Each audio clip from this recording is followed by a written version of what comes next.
It's important that as we strive to achieve and sustain our development goals, we look out for and take action to overcome potential obstacles. With the 2014 hurricane season starting today, we want to encourage you to be prepared. Hi, welcome to another edition of Jamaica Magazine. I'm Adrian Atkinson. On the pages today, we'll look at things you can do to protect against the impact of natural hazards. Also, an interesting discussion on business opportunities is coming up with CEO of the JBDC, Valerie Vieira, as she shares some answers to issues you may have. For all this and so much more, stay with us.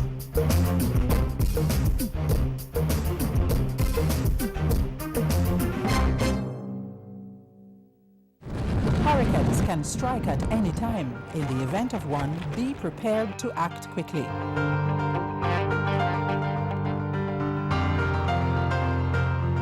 If a hurricane watch or warning has been issued, review your home disaster response plan.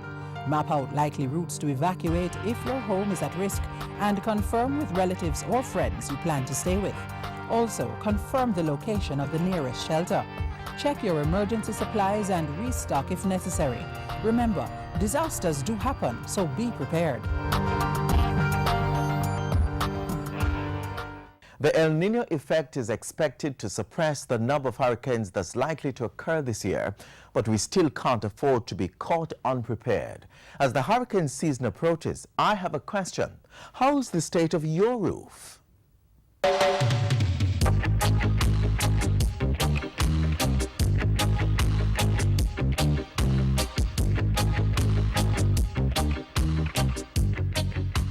You know the saying, at least you have a roof over your head?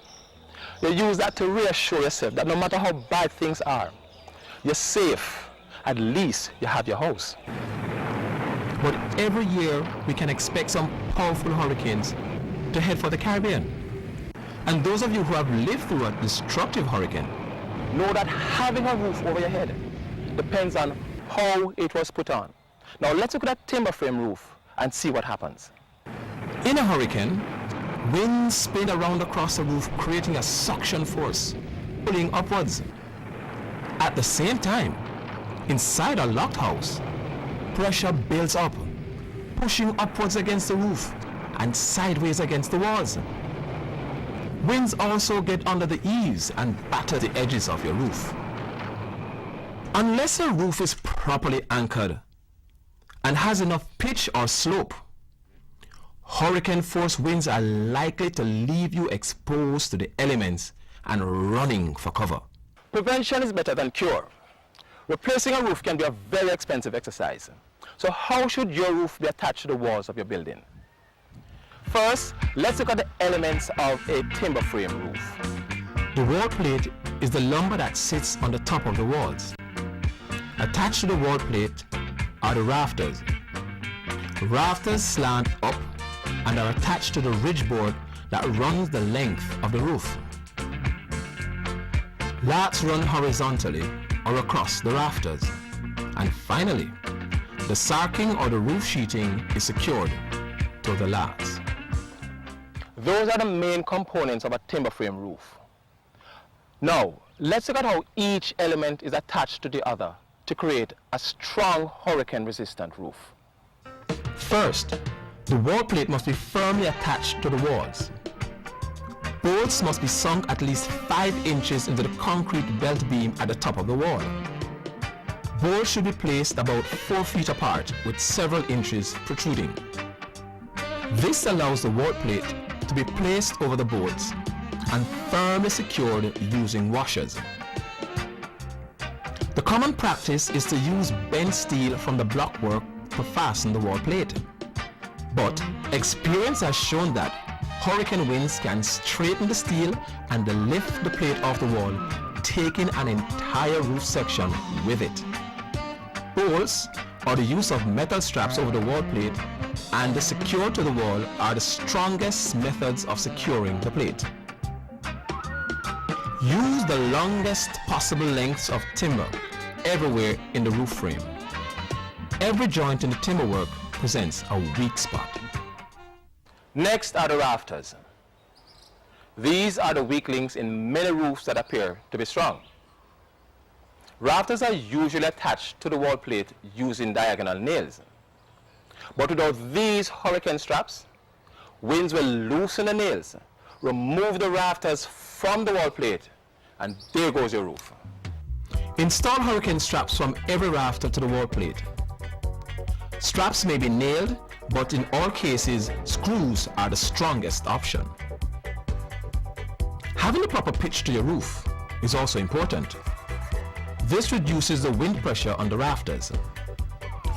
Flatter roofs receive more of that suction from the swirling winds and are more likely to separate at the ridge. Roofs therefore need to have sufficient slope or pitch. And in addition to that, rafters need to be tied together with collar ties like these at every second or third pair of rafters. This is a very important element in creating a strong frame. If you want rafters as a feature in a room and don't want to see the collar ties, then use metal straps over the top of the rafters. Next come the lats. Lats need to be spaced no more than 2 feet 6 inches apart and should be fixed to the rafters with 1 screw or 2 nails. Then there's a zinc or aluminum sheeting. Zinc sheets must be 26 gauge, and the overlap must be at least 2 corrugations deep. Again, screws are much better here than nails. But if you are using nails, make sure to use zinc nails. Screws or nails should be used at every other corrugation along the edge and every third corrugation across the rest of the sheets. This is very important, as hurricane winds will roll up the edges of the metal sheeting that are not properly secured and twist the sheeting of the frame.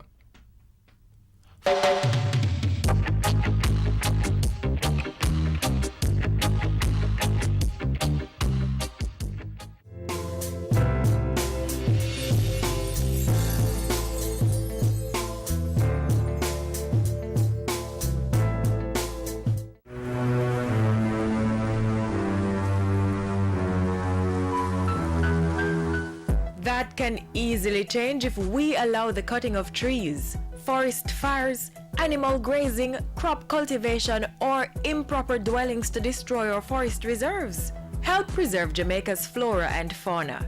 If you know or suspect that someone is hurting our forest reserves, call 1-888-FORESTS. Remember, protecting our forests means sustaining our lives. Are you worried your trees might be destroyed by a storm or hurricane? Well, fear not. You can prevent that if you take the necessary precautionary steps. You'll lose a few limbs, but you'll save your tree. Let's see.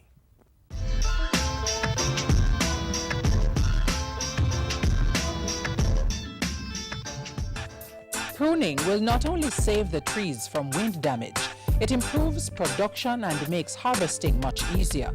The tools you need for the job for pruning are necessarily your secateur and your pruning saws.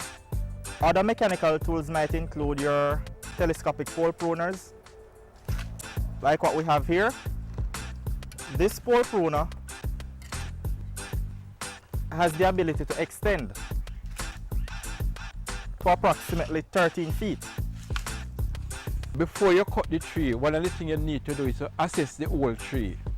Walk around the tree, look at it. If I cut this branch, how will it affect the growth on that side? If I cut over here, where the branch will fall. Once you've established your reasons for pruning, which may be numerous, it's time to cut away those excess or unwanted parts of the tree. This tree is approximately 25 feet tall, and it's too tall. Whenever the tree is too tall, it serves as a barrier or a resistance to the wind during the storm. And if the tree puts up too much resistance, it causes the tree to topple over or uprooted. And if the tree is too compact, if you have a lot of branches overcrowding each other and crossing each other, then the canopy will be too thick, it will be too compact. So if and when the storm come and the wind, the tree will provide a resistance. And that is where you get the damage. You get damage to your branches or even to the extent where the tree is uprooted. So what we are doing is to reduce the height of the tree and at the same time open up the canopy so the air can pass through. Basically, you need to reduce the height of your tree to about 12 feet. So by the time you get regrowth. If you notice where the branch joins the trunk of the tree, there's a swelling here. This is a swelling. This is known as your branch color, like your shirt color. So whenever you're cutting and pruning your trees in preparation for the storm, or you're doing your normal pruning, you need to cut your branch within an inch of the branch color. And if you cut within an inch of the branch color, they don't need to paint it. You don't need to paint it. Suppose you need to remove this branch. Where these two branches join, you refer to it as a fork. Like a fork, you need to remove this one, you cut within an inch of the fork. If you notice, there are some bumps here. If you notice, there's a bump here, another bump here, one here. These bumps are known as node. And there's a swelling at each node. And the same reason that there are sufficient chemicals and tissue in here to seal the cut. So if you need to remove this branch out here, you remove it within an inch of the node. Granted, you make your cut slant, like at a 45-degree angle, so when the rain falls, the water will run off. But like in everything else, every rule has exception. If you're pruning an avocado, a breadfruit tree, or a June plum, then you need to paint those. Because the center of those trees are like a sponge, and they will absorb the water and you will lose the tree. Now that we have removed the apical branches and we have opened up the entire center of the tree, the canopy, what you are looking at now is like a wine glass effect. For young trees, you should start pruning and train them as they get to 3 feet. Ensure your branches are spreading laterally and not vertically, and to keep your fruit tree at a maximum height of no more than 15 feet. Grow well. Until next time, take care.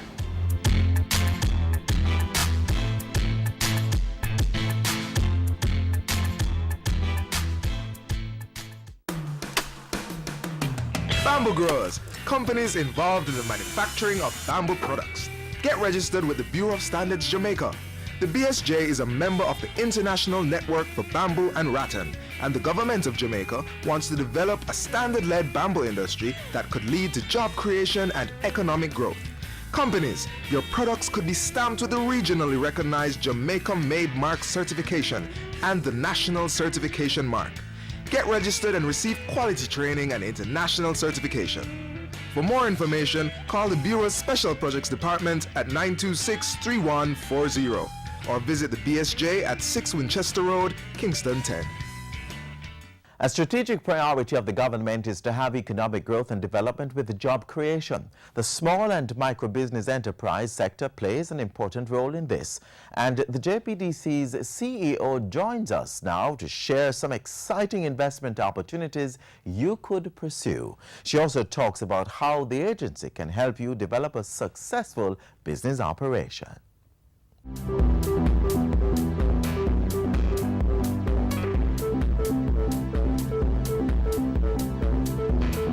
Thanks for joining us for another edition of Issues and Answers. I'm Ian Boyne. Today we talk about the small and medium-sized enterprises, a very important sector. And we have with us a lady who has been at the center of this sector for so many years. Valerie Vieira, she's the CEO of the Jamaica Business Development Corporation. And they recently had a very successful expo. We'll talk about that as well as other issues to do with the sector. Thank you so much for your company. Valerie, it's always good to chat with you. Fabulous, Ian. Catch up on the old time. Good. Are you still bubbling over the recent expo? Man, beyond all possibilities. How well did it really go? It went more than we had expected. First, you know, it was the day before the holidays, so you thought that was going to be a down thing. Yes. But it seemed it was an up thing. People came and spent the entire day. People wouldn't go for lunch in case them lose them seat in the seminar, you know. And Tell me what was the theme, what were the kinds of issues? We thought it was critical. This is our 7th expo to deal with the whole business of the logistics hub and to move it from hub, right, to the logistics centered economy. So we're dealing with the whole ecosystem and to see where our MSMEs fit into all of that. It was important to demystify the concept. And that was what it was all about, in the fullness of it. Because it's not about producing for Jamaica. It's producing for the global marketplace, looking at supply chains and so on. So we and hear so about forth. this global supply chain and phrases like those. What do they mean to the small business person, to the professional who has ideas for business? How could that person be engaged in the logistics hub? How is the logistics hub relate to that person? Most people think of the hub as the port. Like a transshipment. And really, it's not the people coming through, you know. People are coming through with needs. And people going to be stopping. And even if they stop for a while, they might want to come back for tourism purposes as well. So our group has to come into all the service and products for living. For living. People going to buy clothes.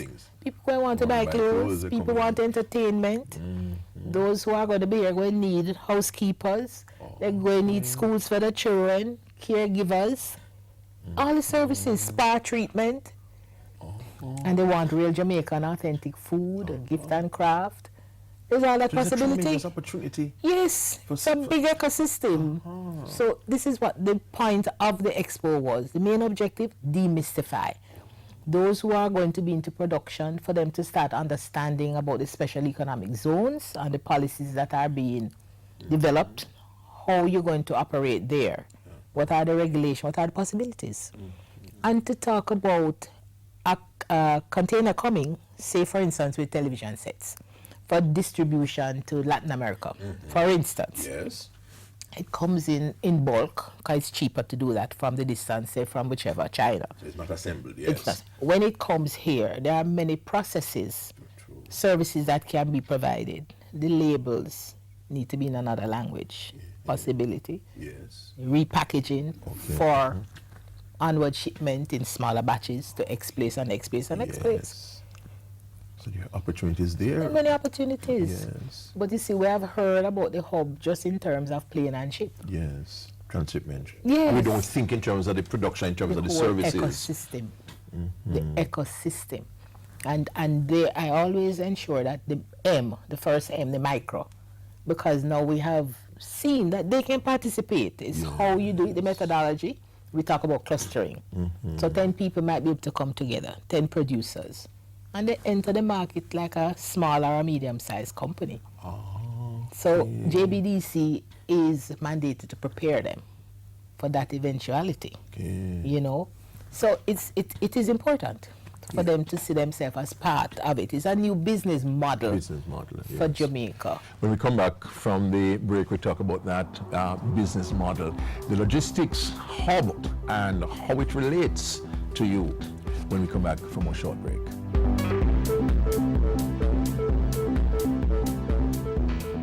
Businessmen and women, members of the MSMEs, no longer do you have to visit several government agencies to register a company or business name. Visit the COJ. They are willing and prepared to assist you in filling out the new business registration form, more commonly known as the super form. The overwhelming response from the majority of our customers is, why did this take so long to happen?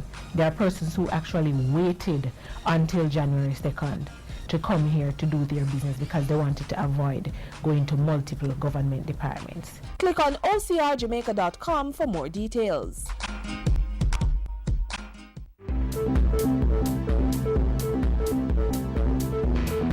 Jamaica Business Development Corporation CEO Valerie Vieira talking to us about very highly successful expo that the corporation staged recently, as well as how small business fits into this logistics hub, about which we've been hearing so much. And you were saying, Valerie, this is a new business model. It's a new business model, And we have to ensure that micro, small, and medium understands it's the global marketplace. Yes. There is no Jamaican standard. Has to be. Yeah, it's international standards. standard. So we at JBC, we have to do a lot of the back end, you know. Tell me how you come in. Explaining about standards and the requirements, explaining about managing a business successfully, dealing with the policy makers in terms of the support systems that must be in place to ensure, because it's not just going to happen. You know, people have to be properly prepared. We're going to demystify, as we did with the entrepreneurial policy, all the new regulations and laws, ABC, so people understand how it applies to them and how to go about that. Talking about negotiations, because there will be business-to-business negotiations. So if you will work as a contractor with a big company to provide services and products, you need to understand how that goes. Because we will not support affirmative action. We don't want nobody sorry for us. It's a business, and you must understand and be respected in a relationship. So this is a lot of that kind of work. We had talked about repurposing our loan program, because that is another problem. People need funding to do a lot of this, but they need the right funding, the right product, right terms and conditions, but they need to be prepared even for the right product. So we have repurposed a unit under guidance from our minister, where we normally provided loans to startups and productive sector startups and expansions. You don't do that anymore. We're not doing that now because they are rationalizing other ends of the journey. Our role now is to provide consultancy for financial literacy. People need to understand how to count the beans and when to count the beans. What do you say to those who say, well, that's not the most critical thing. I need to get some money to get started here now. And, you know, I mean, consultancy is good, but well, that's not what I need most now. All right. I usually have the checkbook. And say, okay, tell me what you're going to do with the money and how you're going to spend it and how you're going to pay it back. Once you answer that, then obviously you know what you're doing. Yes. It's not you coming to say how much money may I have for you. Because there's none to give. It's, you know, it's a loan, and loan means repayment. You know, that's how business works. So this is critical. No, I want to clearly say it's not always the money, the finance that is the first order of business. You need something to finance. So you need to have the product or service properly designed and your business plan intact. Then you get the money. It's usually people come for the money first. Don't work so. You know, the cart before the horse. You must know how it's going to work, the flow, the journey. But if someone comes into you, he thinks he has a good business idea, but he might not really have set it out in a formal business plan. Will you help him? Of course, that's what we are there for. You're there to help him to set do out. the coaching, help to build the capacity, because the business plan is like casting cement. It's something you have to constantly review. Because its environment changes, the needs changing. So you have to be reviewing it. It's your map to proceed on the journey. If you get a detour, you have to know where you're going to detour to and how you do that. So it's a very active process. It's not you do the business plan, and people have come to us with 10-year business plan. Well, I say, you know that the currency changes almost every day. So your costings are a little bit, you know, pretty bit, you know, not real. So it's really building capacity. While we help them to do the plan, we're saying build capacity to continue the process. You know, it has to be sustainable, whatever we do. Would you help someone also to get technical training, technical assistance? For the product. For the product, yes. Of course. Because we have our resource center, as you know, with our engineers and our product specialists who will deal with process and product. So that still exists, and we have to even expand that, because you know new industries coming in. And how do you provide that support? What we don't have in-house doesn't mean it's not available. This is where we go negotiate, whether with another agency or international or local, to ensure that you have access to those services. You know, we're saying if it's, you know, we have a whole set of wines now. Jamaican wines, beautiful wines, Aki wine, honey wine, all of that stuff. people don't want it in a medicine bottle. That's no wine. That's true. That's true. So we have to work through the standards for the industry and work with the Bureau of Standards, for instance, and the SRC. And therefore, when it goes on the shelf, it's at global standards. And you have people who help with design, of packaging. Course. Packaging for two things. One, to maintain the integrity of the product, but also to dress the product. Aesthetics, yes. And don't tell me about the cover of a book, because if the cover not attractive, you're not going to read it. Don't judge a book by the cover. No, it's important. If the cover not attracting your attention, the book won't be read. Yes, yes. So those old sayings, I have to question them a little bit, you know, so these things are critical. You provide, how is the profile of the small business person changing? It has changed radically, and it is something that's happening like fast and furious, because in the early days when we were just starting out, it was a survival mode. How do you keep, you know, the little guy? He's no little guy anymore. Yes. Because small, one man with a computer in his kitchen could be a very big business. That's true. So we have to look at the emerging industries. We have to look how people are leaving the university with the green entrepreneurship, because we help to teach some of that. The people retiring from the banks and other companies with highly skilled people with experience, what are their support needs? The profile is changing. Yeah, people leaving. It's public changing. Sector. Exactly. Yes. Doctors retiring and going into food production, craft, and all of that. Their needs are different. Yes. They're looking at different levels in the market, different price points. Yes. How do you provide a support backdrop for all of that? So policy must constantly be reviewed to catch up with the needs of the sector. What are some of the most lucrative areas now? People come into you all the time with business ideas and so on. Which are the areas that are really booming? Buzzing. Oh my Lord, there are so many areas buzzing. The health and wellness market is buzzing. Yes. You know, because people thinking about healthy foods, healthy clothing, the spas. The spas are good. All the new herbal things, herbal-based products. It's unbelievable. That is one of the ones that are really buzzing. Yes. You know, the health and wellness, because it's so vast. What about like the specialty foods, gourmet? Oh yes, of course. But even so, they wanted specialized low sugar, low fat, you know, natural products, all of these low preservatives. So that gourmet market is really, whether it's for confectionery, whether it's jams and jellies, as you say, if it's wines, whatever, they want that special attention to the profile of the product, and they want it packaged well. Good. It must look good. Yes. You know, the book and the cover Important. business. So people who need significant business advice can come into you at JBDC. That's what we are set up Sit to down do. with you. That's our mandate. That's our mandate, and we are open for business. Great. We want the business. You want the business? Oh yeah, man. So Success. come here to JBDC and see what they have to offer. They've helped many persons to be on their feet. We thank you so much for your company. Next week we'll be back. Until then, Ian Bourne wishing you a pleasant day.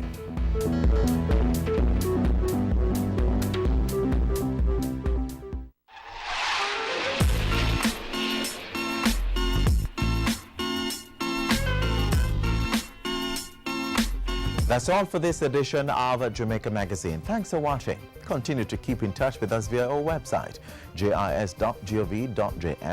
Drop us a line, send an email to jamaicamagazine@jis.gov.jm.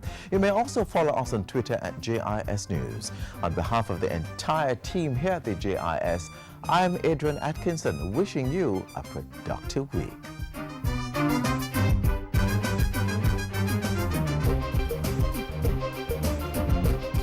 This has been a production of the Jamaica Information Service, the voice of Jamaica.